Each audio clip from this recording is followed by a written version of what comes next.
Oh, look at I'm that. so New excited intro drop. today. Yes, howdy, Disco citizens. We're so happy to see you. I'm Teri Gamble, I'm Julia Marchese.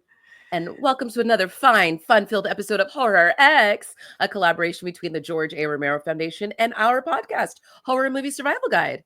And Horror X explores the femmes who make fright films fantastical and palavers with them about their experiences in film and horror. We are so excited to get a solo interview with this guest. Solo, you said. So low that I'm so excited. We got BJ Colangelo is the lead evening news editor at Slash Film, meaning her years of training her brain to stay up late to watch movies have finally freaking paid off. BJ has been writing professionally about film for over a freaking decade, having been published everywhere from Fangoria Magazine. We know a little about them. Playboy.com. Hello. Autostraddle. Hello, ladies. Vulture, The Daily Dot, and Shudder. BJ has contributed to the books Creepy Bitches, When Animals Attack, Hidden Horror 101, Evil Seeds, The Ultimate Movie Guide to Villainous Children. We all need to know that because children are scary. And the upcoming Haunted Reels from Dark Matter Inc. and Sleepaway Camp from DieDieBooks. She also co-hosts the popular podcast This Ends at Prom, which Terry and I were guests on, talking about A Nightmare on Elm Street. And she does that with her wife Harmony, during which they analyze movies marketed to teen girl audiences from the cis and transgender lens. And she often serves as a jury member from film festivals specializing in horror or queer cinema. For the gays, please welcome BJ to Horror X. Hello. Hi. We're so happy to get to talk to you. You got to talk to us a little bit on your show, and now we get to talk to you on our show. I mean, turnabout's fair play. I'm Yep. all about this. You know, each one teach one. I'm so happy to have you here and happy to chat with you about so many fine things. You have done it all, like, quite literally. When did you fall in love with horror, BJ? When did it begin for you? So, horror is a lifelong love affair. I am incredibly privileged to have grown up with a monster kid of a mother. My mom is a diehard Stephen King lady, and she loves Yes, slasher movies as well. So, slashers and King, like, that's my mom's territory. we like And mom. I've told this story a few times, but I love telling it to new people. So the earliest memory I have, like the absolute, like go all the way back to like baby brain, the earliest memory I have, I'm like maybe 4 years old. I'm sitting on the couch with my mom and she's folding laundry. And she has just rented the Stephen King It mini series from the Ah. local like mom and pop video store.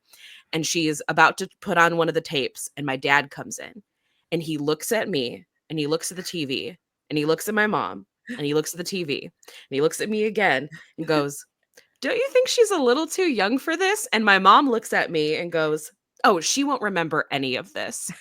And that is the earliest memory I have, which is me watching Stephen King's It with my mom on the couch. So I was doomed, basically. Your brain Children was will like, no, listen. no. Yes. Careful the things you say. I always have to get a little Sondheim in at the top. Yes, children will listen and they will remember this. That's a core freaking memory. That's incredible. And then Absolutely. And I when mean, you rewatch that at an older age, did you remember any of it? what's super weird is that I don't like super so I have aphantasia, which means I don't have a mind's eye. So like if you close your eyes and imagine something, like it's just black. There's nothing up there. But I have a lot of like dialogue, like that I can remember. So I remember things usually and form memories with either sounds or descriptive language that I've given myself to, Mm. press save in my brain, so to speak. And so I didn't remember visually, but very much the the way that Tim Curry delivers the laugh of like, "Do you have Prince Albert in a can? You do. You might want to let the pork out." Ah, like that laugh is like fused in my brain somewhere and will never escape. That was a perfect laugh. It was really good. Thank you. I've had a lot Um, of practice. that one will stay with you. Absolutely. That's incredible. So when did you actively start seeking it out on your own? I guess maybe a better question because you were obviously raised and born into it, but when was it you're like, this is also mine now? When did you start looking at it for yourself? Sure. So I have two, again, these like core memories as we're talking about. I have two of them. The first one was that I watched Sleepaway Camp. I talk about this a little bit in the book Harmony and I have written, where I was watching it with a bunch of like the neighborhood friends. We all were around the same age, did a lot of movie nights. And it was the first time that I realized that people could have different experiences with horror movies depending on their own lived experience. So like in that movie, Angela kills somebody by putting a beehive in the bathroom. And one of the people watching the movies with me was allergic to bees. And so that was like the scariest thing they have ever seen in their life. Meanwhile, like I was so creeped out by, the camp cook because he's a creep who likes he's a creep, but that's all we have to say. And so like that affected me like very deeply, but like had really no effect on some of the boys that were in the room because we're all like 9, 10 years old. And so that was like a big deal to me where I was like, I want to know why some people are afraid of certain things but are not afraid of other things. So that was like the big seed. And then the even bigger seed would have been 1999 with the House on Haunted Hill remake, because I was so terrified by some of the camera techniques used in that movie. It's very Jacob's Ladder, very, early new metal MTV videos where everything is just a little shaky. But it messed me up. And because it messed me up, I wanted to know as much as I could as humanly possible. So I went on, I think it was like the school computer at the time, and went on Ask Jeeves because Google didn't exist yet. And I was looking up House on Haunted Hill, not realizing, oh, it's a remake. And so then, I start getting these images from House on Haunted Hill, the original, and then movies that were related to that. There was eventually a picture of Vincent Price. And I'm like, I know this guy. I've seen this guy, but I don't know who this guy is. So I printed out a picture of Vincent Price, went to the video store after school, and basically like it's like that scene in Scott Pilgrim where it's like, show me this girl with this hair, who is this? And I was just like, who is this man, and give me whatever you have with him. And they're like, all right, fine. And so they sent me the home with a bunch of, granddaddy, like, kind of like Jeeves. I right. mean, that is essentially the horror Jeeves, if you will. Like if that's who you're gonna be your intro, that's a brilliant idea. The Yes. gateway. And Yeah. also every video store clerk's dream to be like, I'm gonna rock your world right now. Let's go. To be like, oh yeah, Oh no my problem. God. Like the thing that like gets me is like I don't remember this video store clerk's name because I was so little, but I was there like once a week. My parents at one point signed a waiver that was just like, she can rent whatever she wants, because our video store had a back room, but the back room was where they kept the horror movies, not like the sexy movies. And so if I wanted to go behind the beaded curtain as like a 9, 10-year-old, I needed parental permission. But since I lived so close, my parents weren't with me all the time. They would just be like, yeah, go down, go rent something. And so my parents ended up signing a paper that was like, give her what she wants, we don't care, which was really nice. So yes, the video store clerk loved being like, hey, do you know about Monster Squad? I'm gonna blow your mind. And it was great. But do you know It about was Monster great. Club? Vincent Price. Yes, I did. That's just such a wonderful yes and you gave. Like, look at you. Yeah. know, What are some of the VHS covers that burned in your brain? Oh God. Okay. So the irony is that because I love this movie so much, but I was like genuinely terrified of the Rocky Horror Picture Show for the longest time because of the bloody font. I was like, that bloody font, there's something about that. And then when I was like 14, I actually watched it and I was like, this is the greatest movie that's ever been made. What was I so afraid of? So that was one for a sometimes you judge the book while. by its cover and you're wrong, right? You're like, Don't well, judge a right, book sometimes by you its do. cover. He even sings right? about it, man. Yes. Death Becomes Her was a big one. I was so obsessed with the visual of the candelabra like through the stomach. I was like, that's amazing. I mean, I think it's probably everybody's, but like everything Peter Jackson ever made has a cover art that is just like scarred in your brain a little bit. And then The Finger for House, that was a big one where I was like, what is this? It's It's the so ghoulie fucked coming up out and of so good. the ghoulies is always in my head. I'm like, Oh, the ghoulies out of the toilet. Out of the toilet. Oh, Julia, I love that you bring it there for us. I appreciate you for showing me things like Chud and ghoulies. Incredible. So what are some of your favorites? I know we've talked about some of the stuff that's like stuck with you, but now that you've matured and have other tastes, what's like your favorite horror or your scariest horror movies that you like? Oh, goodness. See, now you're asking me to I mean, I choose know you're between the children that Phantom. I don't have. I Yeah, know, I so know. Phantom is a big one. I have a Woo! very large Winslow Leach tattoo on my arm. Phantom of the Paradise is probably the most like foundational to who I am as a person because I love Brian De Palma. He's one of my favorite directors of all time. It's a musical, it's like a rock musical. It's also really horny. Like that's everything that I love just sort of like rolled into one very delicious ball. So Phantom Yeah. of Paradise is a big one. Dracula's Daughter is also a huge one. Another tattoo that I have. She lives here. She's my favorite Universal monster that doesn't ever get merchandise because heaven forbid the No. lesbian gets a single t-shirt. No. That one's pretty You're foundational. right. I'm like, they don't even have I didn't even think about her as a universal monster till you said it in that way. Mhm. I just think about it as a movie I, come to adore and love and hold near and dear to my heart. But damn it, I want some merch for her. That's wild. They will. Like, They no will. shade to the They'll be bride. listening. I love her, but like you're in your own movie for like 6 minutes and you get all the merch. Dracula's Daughter has a whole arc and dies, and what thanks do we give her? Nothing. She gets nothing. We did an There'll be episode on more. her. Yeah. And Yeah, we horror did. We movies. did Oh it. my god, we gave We that. did. We gave her an episode for sure. Mhm. In part of our But she's lesbian beautiful. vampire round that we always love to do. Yeah, she's Yeah. beautiful. But as far as scary, it what's interesting is that I don't consider myself a scaredy cat by any means, but I am a very reactive person when I watch horror movies. So if you're ever looking to see, is this jump scare effective? Make me watch it because my body is involuntary and I will let you know if that jump scare was effective. But I love that feeling. I like chasing that feeling. But as far as like just, you know, burned in my brain actually scared me, Lake Mungo is so horrifying to me, and the end reveal, which I will not spoil for those who have not seen it, I like, haven't is seen it. I We don't something haven't know seen it. it. Neither one of us. oh She's my writing it god. down for our list for next year. I can see her doing it. You're amazing, Teri.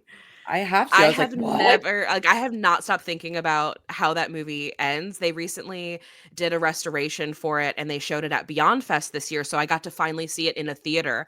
And by the end of it, like I was just crying, not crying from fear, but just I love this movie so much and it has just scarred my heart in ways that are just I'm permanently changed because of how this movie affected me.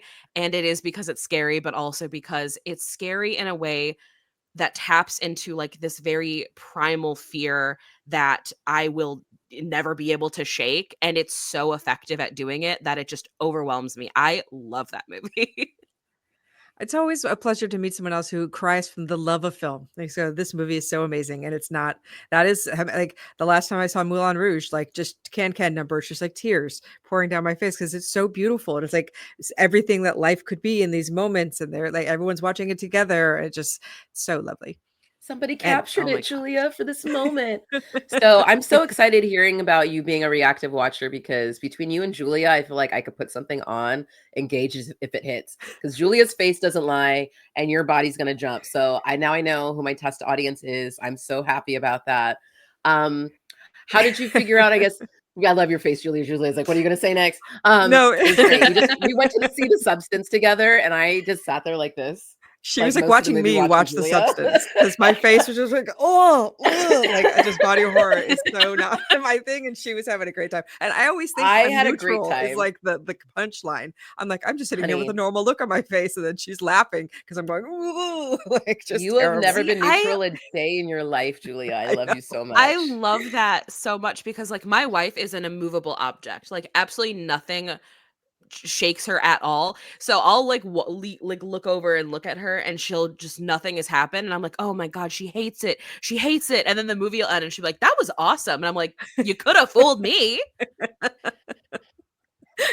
I felt that I thought she hated me for a little bit because I would have come to Vidiots a lot. And then like I was like, I don't think she likes me. But then she's like, oh hi. I was like, oh, I think we're friends now. Like I didn't know. I didn't know. It's just like incredible. And I need friends like that too.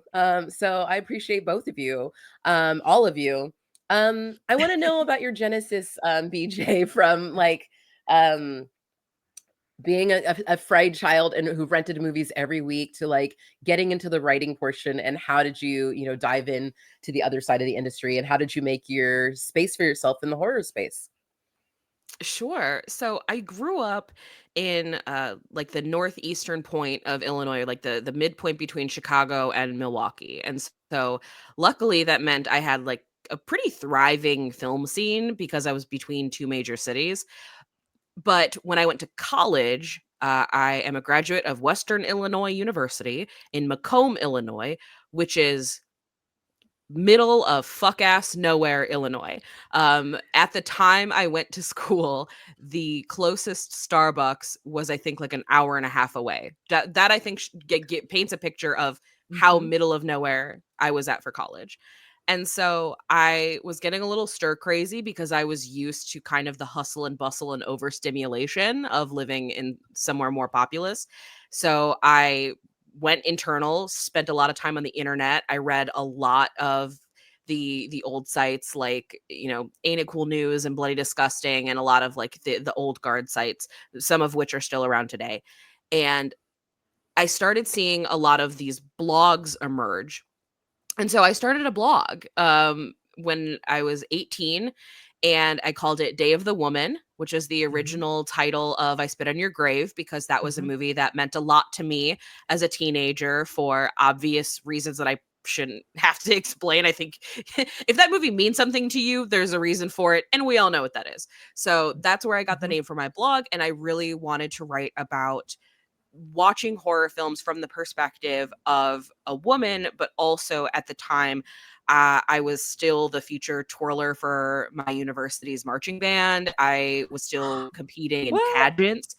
So I What? was a Wait. We gotta hear about all I this heard too. about the Like, twirling before, but I didn't know about the pageant portion. So can we discuss that a little bit? Like, I think yes, maybe of we have course. talked about it, but my ADHD has set that free. You need to go into that again, please. Yes, of course. So I did pageants as a child, like child beauty pageants. I like to make the disclaimer, I wanted to do them. This was I just at that age, this was the closest I could get to being center stage, and all the attention had to be on me because we didn't have children's theater where I grew up, but we did have pageants. So I was hardcore into pageants. Then I stopped doing them when I was like, you know, preteen. And then I was like a little goth junior high kid, and my goth friends saw my old pageant pictures and they were like, I bet you couldn't do it again. And I was like, okay. So then I dyed my Don't hair dare like a neutral me. color.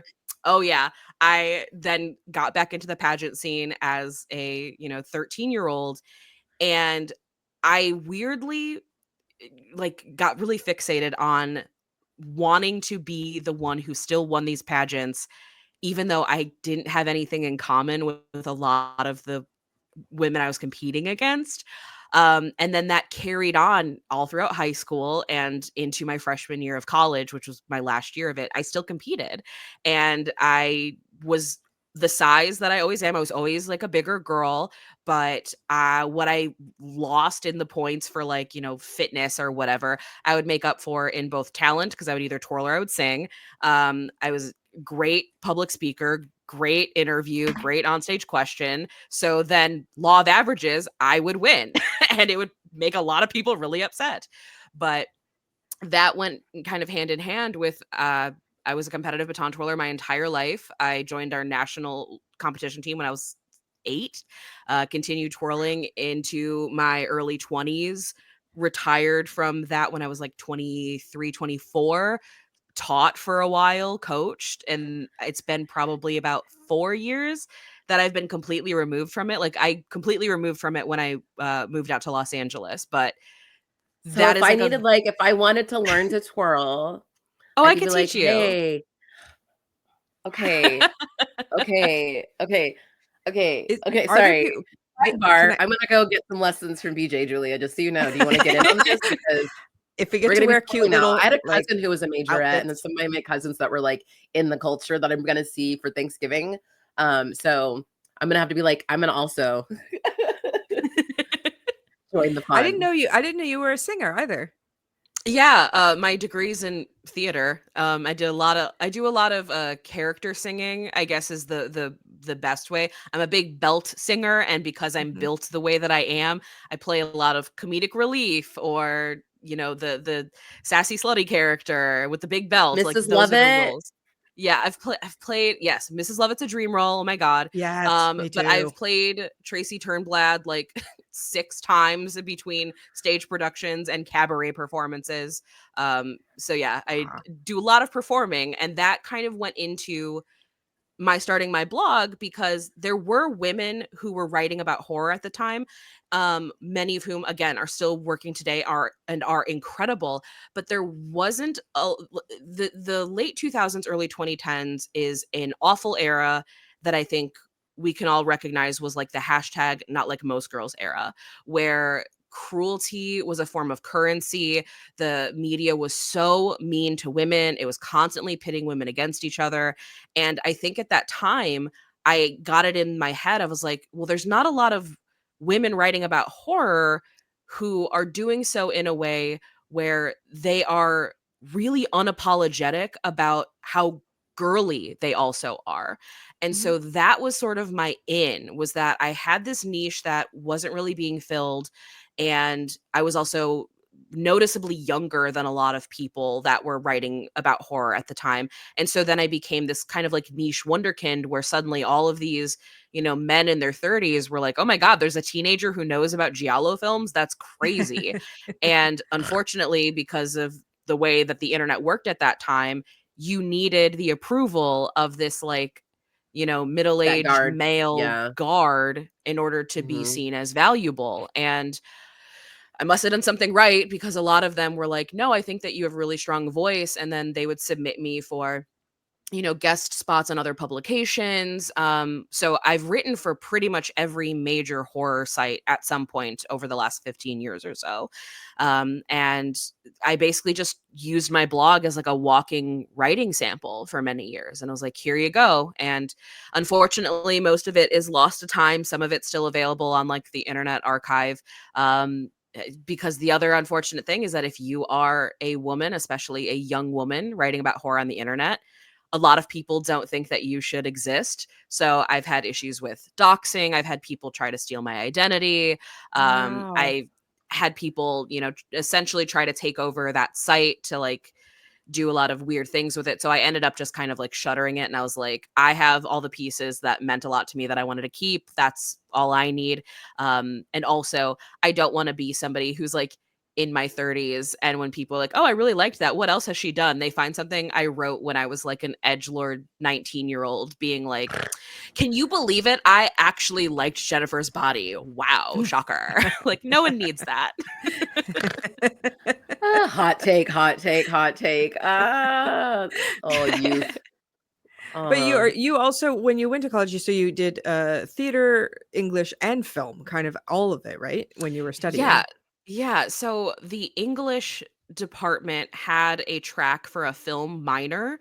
And so I wanted to like get my English, studies through film as much as I could. So I took every class that was possible.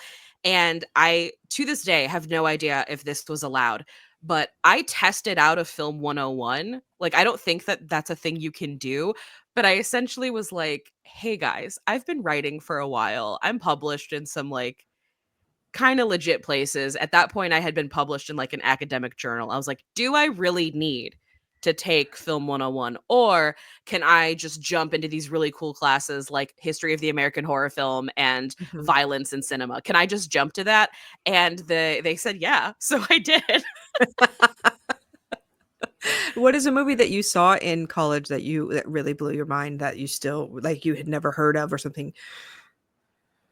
Ooh, that's a good one. So my professor was amazing, and her name is Roberta De Carmen. She is an amazing like Italian immigrant, so cool.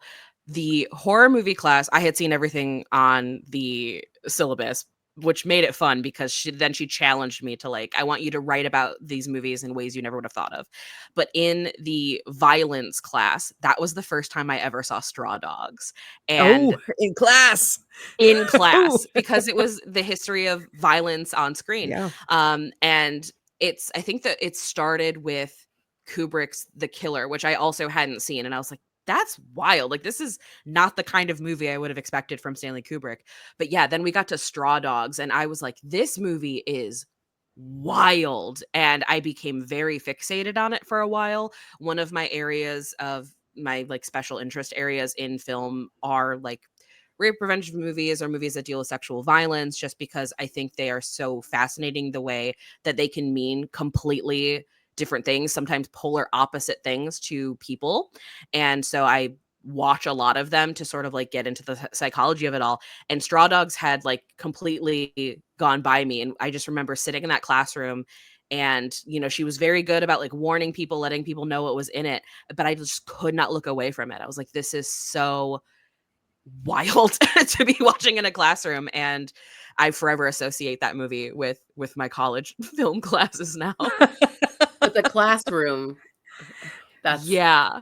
And like, wow. mind you, it's like a film classroom. So it's a combination of people who like really, really love film and like worship at the altar of theory, and they read for fun about movies.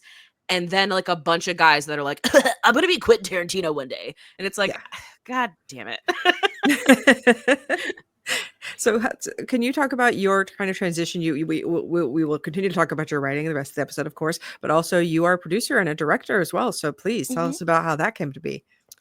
Sure. So really it came about because I was living in Cleveland after my 20s. I moved to Cleveland, and I hung out with like this Midwest film kind of collective that exists there, because Cleveland has a convention. Calling it a convention, it isn't super accurate. It's like just a celebration more than anything, and then they sometimes have guests and people have like tables to sell things, but it's called Cinema Wasteland, and they specifically focus on 3 areas, which is 1, micro budget. And when I say micro budget, I mean like some of these movies are feature films with maybe $10,000 behind them. So micro budget Wow. features, drive-in movies that everyone has forgotten about, and B movie schlock. Like one of the best ways I pitch it is most conventions will be like, we're having a reunion of like Scream, like a huge movie that people love with actors who've gone on to be huge stars. Cinema Wasteland is like, we're having a reunion for sorority babes in the Slimeball Bowl-orama, and everyone there is like, yeah, and they're so down. So going to that convention and meeting all these people who were like, yeah, I don't think anyone's ever going to make the kind of movies that I want to make, so screw it, I'm just going to do it myself with no money. That was very attractive to me, and I started working with some other people who were also in this space, and it was sort of this like, hey, if you do sound on my movie, I'll help you with costumes for your movie. And it just became this very communal sort of thing. And so I started writing some scripts, I started producing some scripts, I directed a few. Doing that was just a lot of fun. And then I got sick. I'm a pancreatic cancer survivor, which is great. But at the time I was diagnosed, they were like, yeah, you're not going to make it. You're going to die. And so then some of the people I frequently worked with in Cleveland at the time, I was like, hey, there's, not a super high probability that I'm going to last in the next 5 years. I would love to make a movie before I die. Like I really want to make a horror movie or make anything before I die. And so then I ended up co-directing this feature film called Powerbomb, which it's like wrestling. It's made for no money. A majority of the money went towards insurance because we used wrestlers and they were doing stunts, and I wanted to make sure they were safe.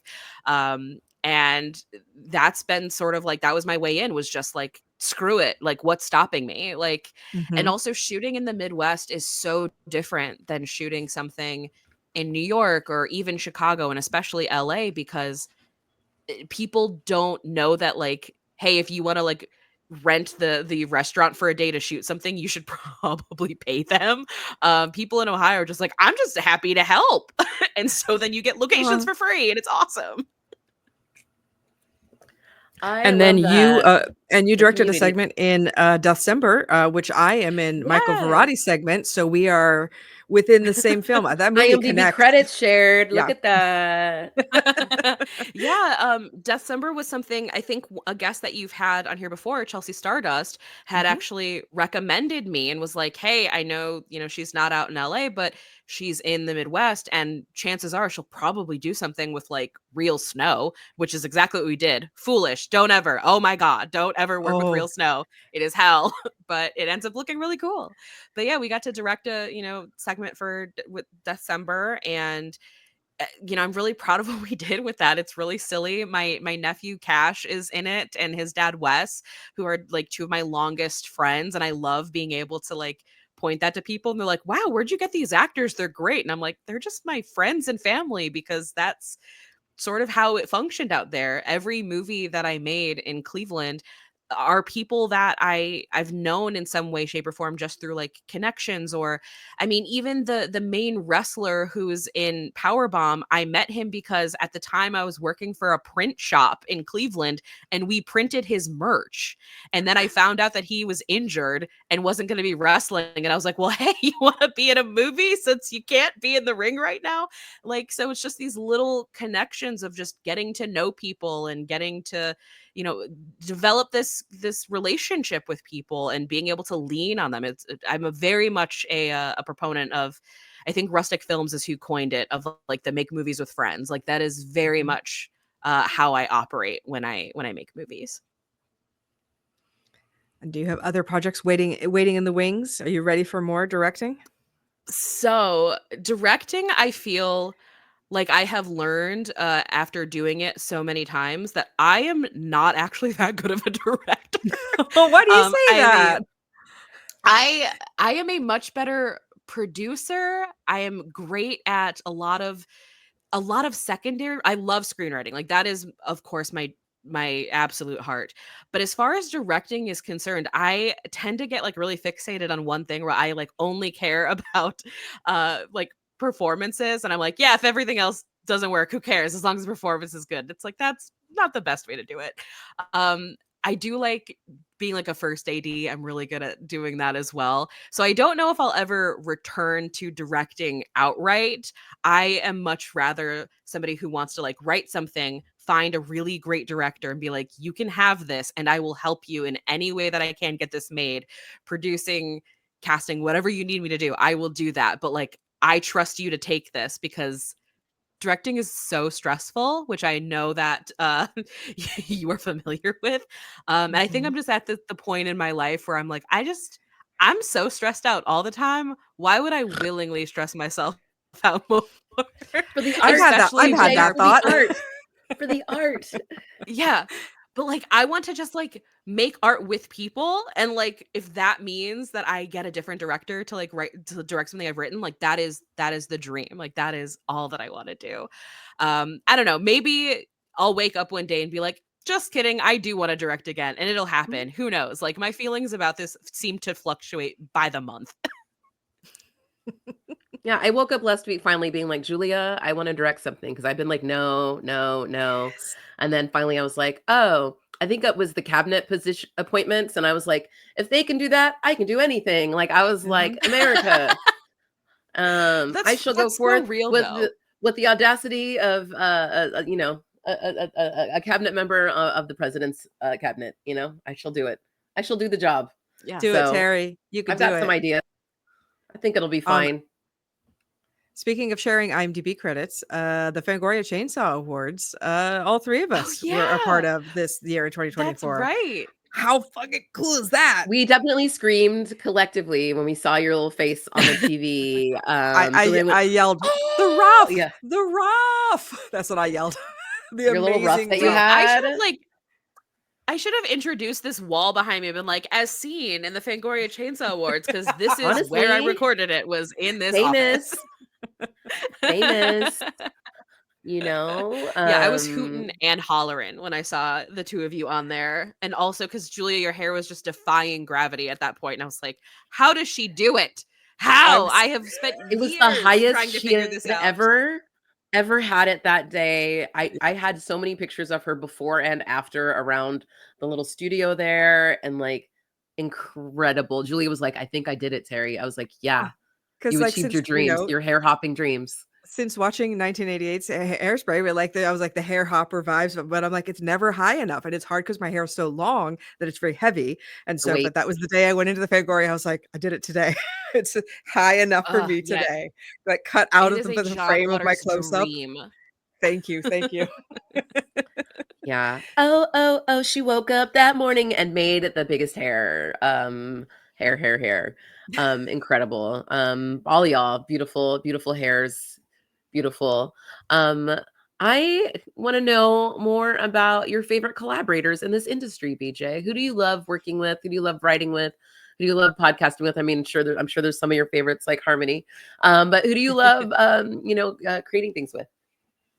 Sure. So, I mean, yes, I do have to give a shout out to my wife Harmony, my Woo-hoo. absolute better half, the love of my life. I get so emotional thinking about her, Just which is watching you like talk that is the about her is so gayest. cute. It's so cute. Like that is the gayest thing about me is I'm just like my wife is so cool.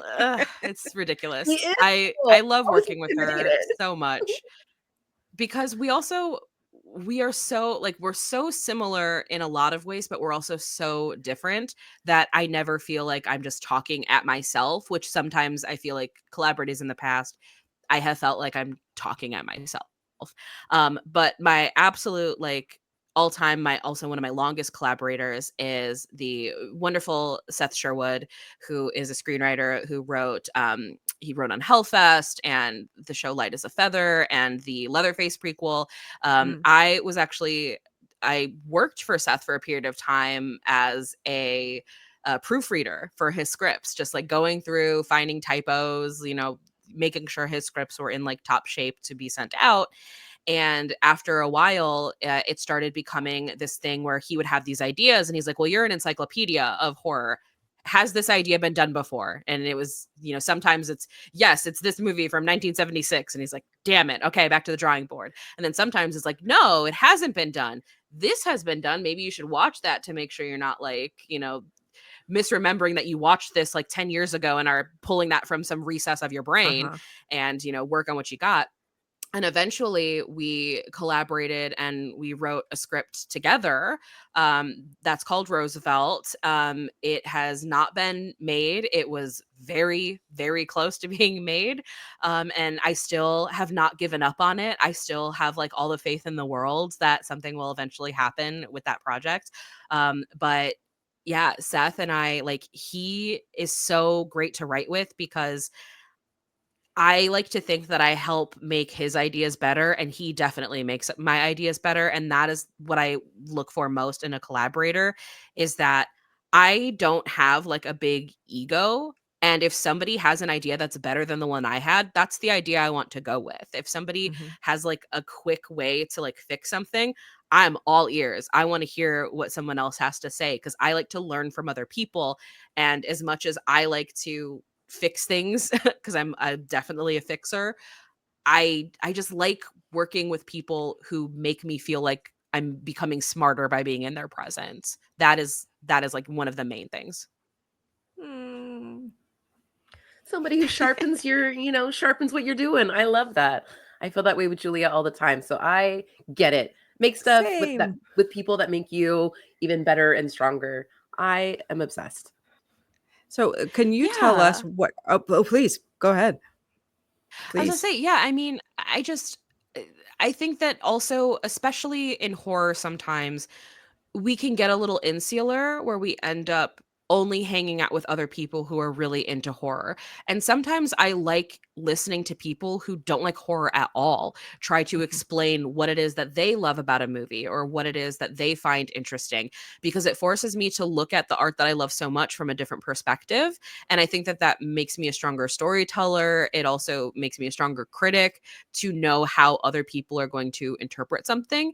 And so I think my wife Harmony has this theory all the time where she talks about like the metal, like heavy metal music and how early metal didn't have metal to go off of. So a lot of these bands were taking inspiration from music that's not metal. Like you think of somebody like David Lee Roth. He is a lead singer who is so inspired by like big band, and you can hear Louis it in the Prima. way that He's he like, sings. yeah. Yeah. Yeah, you can like hear it when he's singing songs with Van Halen, but then like as longer we've gone down the line, metal bands of today sound like they've all been inspired by metal bands. So you're getting metal on metal, and metal on metal sometimes is just clashing noise. And so the same thing I think sometimes happens with horror, where people are like, I want to make horror movies and I only watch horror movies. So my only inspirations are horror movies. And then it's like, okay, well, eventually you're just going to feel very derivative of everything else. Like bring something interesting in. Like, so as much as people were very divisive about a movie like In a Violent Nature, I'm like, yeah, but I watch that movie and I go, that person knows Alan Clark and Gus Van Sant. Like that is a weird direction to take a horror movie. And I like that. That's interesting. Whereas if it was just a movie inspired by Friday the 13th, there are like 5,000 of those. I've seen all of them. I think we all, And, yeah, we have. yeah. What was that, And Julia? what do you love about the horror community? Oh, so the thing that I love about the horror community is that I love like the category of film that I love the most. I like to call it like dismissed cinema. So movies that people like the general public like look down upon. I also feel that way about people. I was born white trash. I will die white trash. I love people who are from backgrounds and communities that the world likes to think are lesser than, and horror fans are definitely those people. And I like horror fans and the horror community for that, because there's one, everyone has a little bit of a chip on their shoulder, which means that everybody is constantly in fighting shape. And I like people who are in fighting shape and ready to go. I don't like passive people. I have no patience for passive people. But because of that, horror fans, I think, are constantly trying to prove to the world that like we're not a bunch of psychopaths, and that we're actually very caring and we're very thoughtful and very empathetic. Roger Ebert famously said movies are empathy machines, and horror movies give you so many opportunities to flex those empathetic muscles and strengthen them. And so I think horror fans are like some of the most well-adjusted people I've ever met. They're some of the kindest. They're the kind of people that will absolutely like go to a convention, get an autograph for you, and mail it to you just because they like a thing you said on Twitter. Like people really genuinely care because they know what it's like to feel othered. They know what it's like to be an outsider, and they care about that connection and having that community, like they really do care about it. That's not to say that there aren't like bad faith actors. There are in any sort of subculture, that will always exist. But by and large, my experiences with horror fans, or the horror crowd, as I think is more accurate, have been overwhelmingly positive. Yeah, same. And I feel like the women and femmes in the community even more so. I feel there's like a even more caring kind of net of let me help you and you help me and everybody wins kind of feeling. Like you were mentioning Chelsea Stardust, who had been offering your name as in suggestion for something like that, kind of everybody's pulling for each other.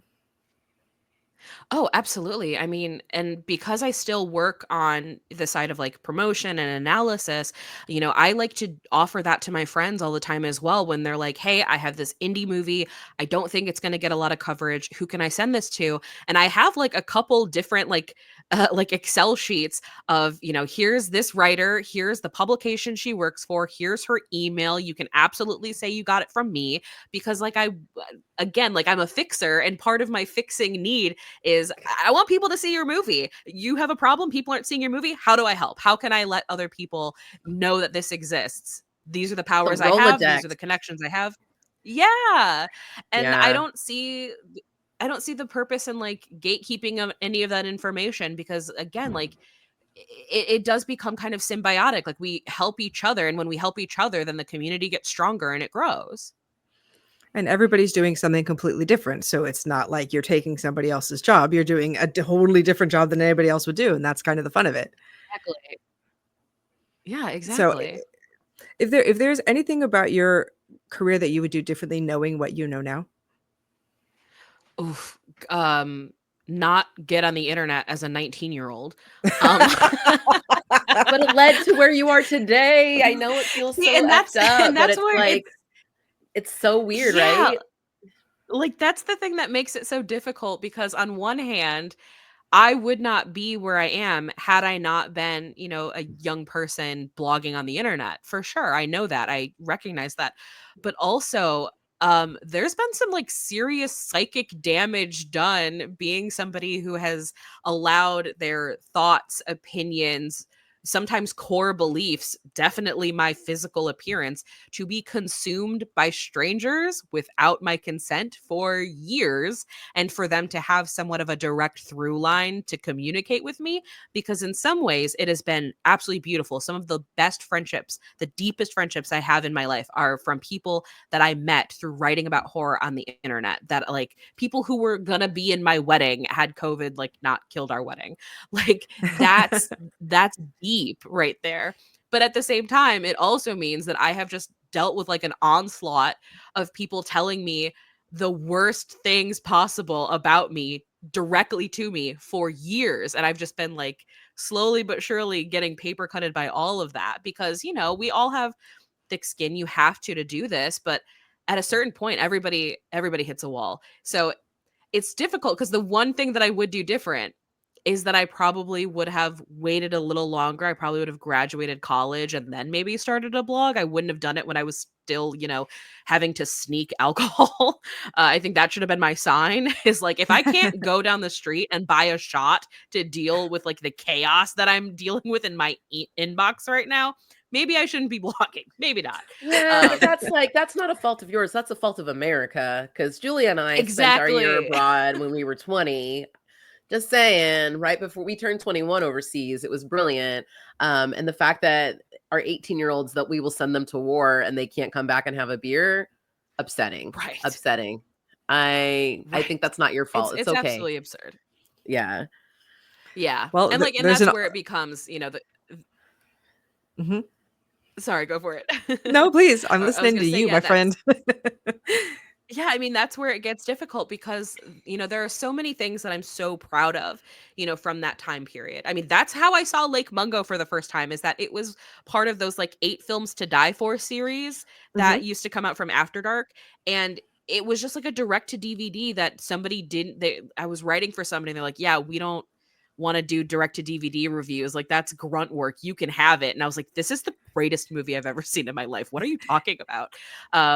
It's one of those just absolute diamond in the rough. But I would not have probably seen that movie had I not been doing what I did at the time. So like I very much am a believer that everything happens the way that it's supposed to.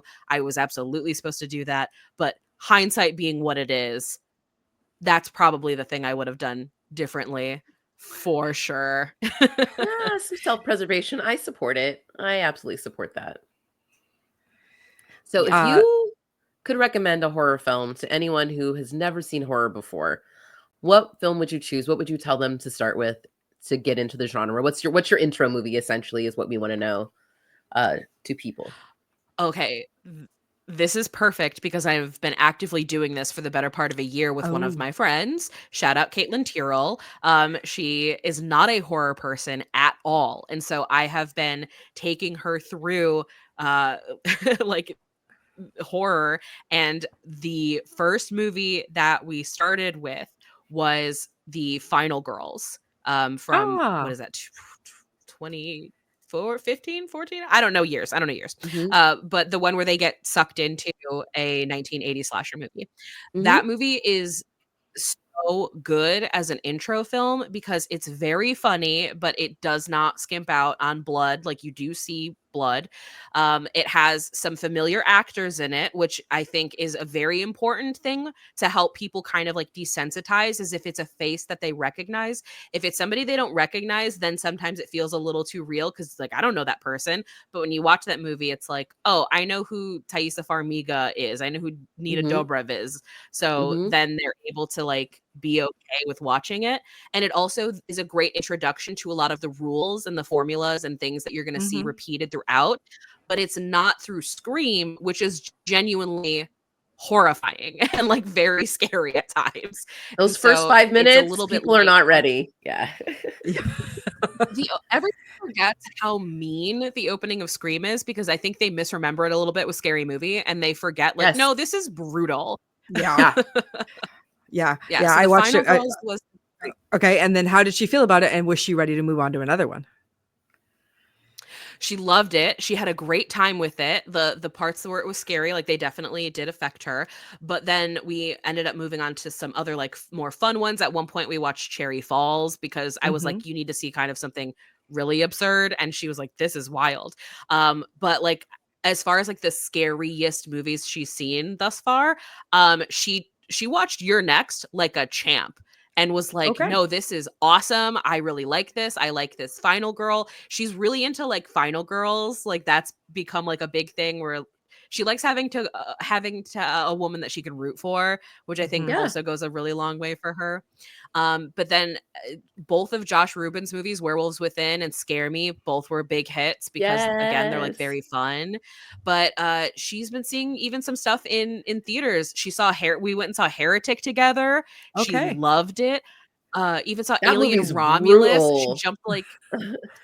She jumped like 5 or 6 times at Alien Romulus, but she was okay afterwards. She was like, it's really nice. And it sounds so silly, but like, it's kind of like aftercare, like the way that people do with like BDSM. Like if you watch horror movies with somebody and they're like somebody who gets really scared, be there for them afterwards. Like talk Mhm. down with them like, hey, let's talk about this movie. What did you like about it? What did you not like about it?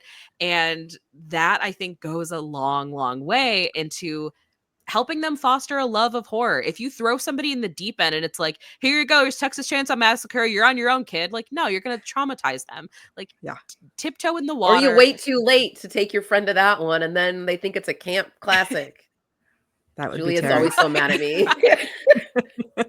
She laughed. She laughed, BJ. I was sitting there cringing, horrified in my seat, and she laughed at it. I waited to see it. Like obviously, we did an episode on it when Marion was the host, was co-hosting with Julia back in the day when I was a producer. So I heard them talk about it. I've seen all the like hot takes on that movie, obviously throughout the years. But I'd never seen it. I was like, I really want to see it in 35 mil. I want to see it on a big screen. I don't want to watch it like at my house, like on a computer or like even on a good TV. I just was like, I feel like I need that theater experience. So we waited. And we waited and we waited. And then finally I saw it in the theater at the Frida down in Santa Ana. And I was the only person like freaking giggling. And I was like, oh, I'm so sorry. I thought this movie was camp. He's not a drag queen. Like this is a drag queen. I was a freaking drag queen putting on faces and lipstick. The whole family, drag family, drag me to dinner. Okay, anyway. See, Sorry. horror. Two people can watch the exact same movie and see two totally different things. You go, that's okay. I'm terrified. And She's delighted. I love that. Mm-hmm. And I love that. That's I great. love that because fear is a universal emotion, but what scares us is not universal. And I am forever on the quest to like, I just want to know, like, why does something scare somebody? Like, what is it about it? Like, two of my greatest phobias are robots with human teeth. So like Terminators and I love the Terminator movies, but like that is like nightmare fuel. And I also, and I know how ridiculous it is, I don't like classic lawn gnomes. Like classic gnomes, I don't like. They like something about them freaks me out. The Goosebumps book like permanently scarred me as a kid. I don't like them, which meant that when I went and saw Wallace and you have a recommendation? No, just a short film. I was just going to recommend Ken from Michael Verratti. If you haven't seen it, it stars Brendan. Oh no, I've seen this. Yeah, but it's the little gnome that looks like Ken Russell. Anyway, go on. So would like Romeo and Juliet be like? Was it like a horror film for you? Romeo and Juliet, I don't like it like, and when I say that I get scared, I like, it's not like I like run away crying or screaming, but like I have a like reaction to it. So I was recently at the premiere of Wallace and Gromit: Vengeance Most Foul, and Wallace invents a robotic gnome that like does landscaping. So it is a lawn gnome robot with teeth. And I was sitting in the chair watching Wallace and Gromit, beloved British stop motion comedic adorable cartoons. Everything. And I'm gripping the seats of the theater just like, oh my god. And my friend who was with me, because I warned him ahead of time, I was like, hey, I might have like a reaction to this. It's completely involuntary. And at one point he leans over, he's like, oh, you're really serious about this, aren't you?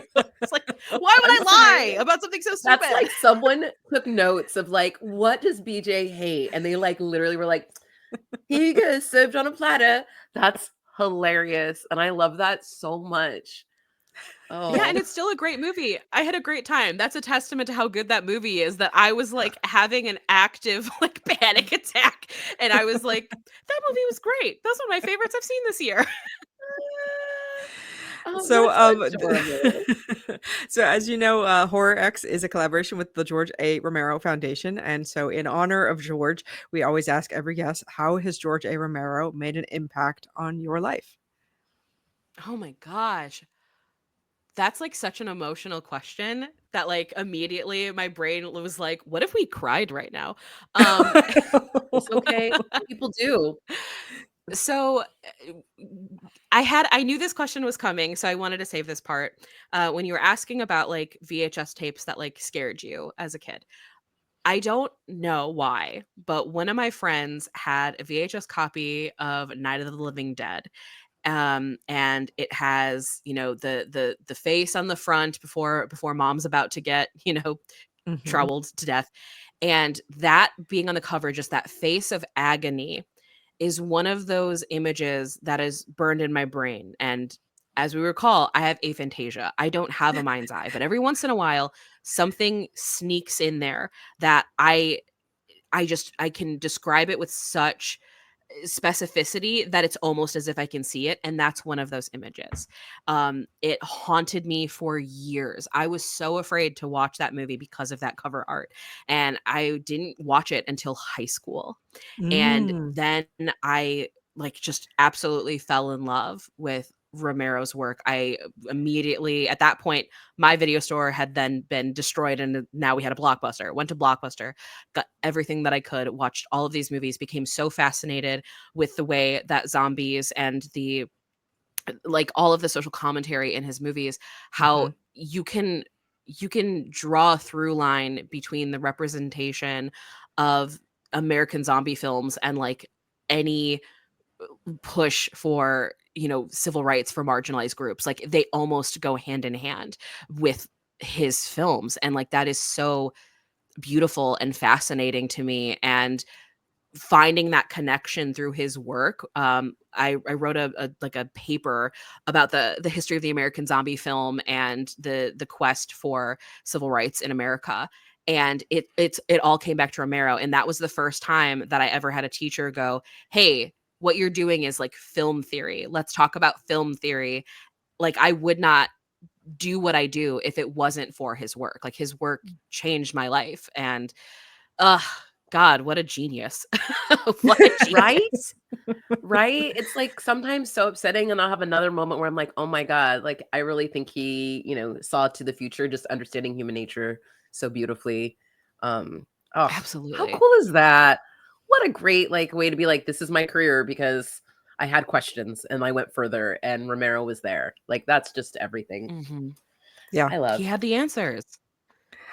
Prescient, that man. You look at his films, you go, damn, ooh, man, how do you know? I mean, even, something like the amusement park, right? Which I feel like nobody has done anything like Yeah. that, even still. I'm like, they're so amazing. Incredible. Yeah. Well, It's BJ, this has been everything and more chatting Yeah. with you today. So you know, you are freaking awesome. Huge Word. fan. I feel like you probably just made some more new fans today, even though most people watching probably know you because you're already a huge, huge, huge star in my book. But where can people find you? Where can they watch your films? Where can they find your writing? Plug, plug, plug. This is the time to plug, plug, plug yourself. Tell everybody where they can find you. Sure. So I am on all forms of social media at BJ Colangelo. Two of my short films, Labyrinth, which is a queer horror short, and Yeah. Margaret, which is a Margaret White fan film, are both available on Vimeo. And I think it's Yeah. just Vimeo / BJ Colangelo. My writing is all over the place. I've got something in the last issue of Fangoria. I have something in the next issue of Fangoria. Woo. And my daily writing is over at Slash Film. My podcast is This Ends at Prom. We are everywhere that you can get your podcasts, and I am most active on social media at this point on Blue Sky. But yeah, come find me. Let's be buds. Yay! Find BJ, find her.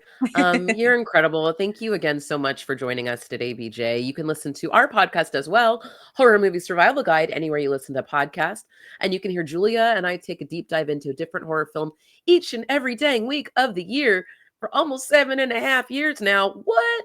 Yep. And we dissect how you can survive and become the final girl. And you can also catch me on my other podcast, The Losers Club, which is all about Stephen King, and Jodorowsky, which is all about creator Alejandro Jodorowsky. Yes, and also check out the George A. Romero Foundation. If you're here, you should know about them. They are dedicated to restoring Romero's work, including seldom seen pieces from early in his career, as well as keeping an archive and helping the next generation of young filmmakers, like my friend Julia here. Thank you, everyone, for watching. Please do feel free to reach out to Julia and myself on the internets. We love to interact with you. Yeah. Thank you so much, Teri. Thank you so much, BJ. Thank you so much, George A. Romero Foundation. We will see you next time. Thank you for watching and hoping your days and nights are fantastic oracle. Yes. Pew, pew, pew. Oh my gosh. Are we going to dance it out? Julie always says I don't every have any movie with music a dance on. number. I'm just dancing Yeah. to the vibes. Yeah.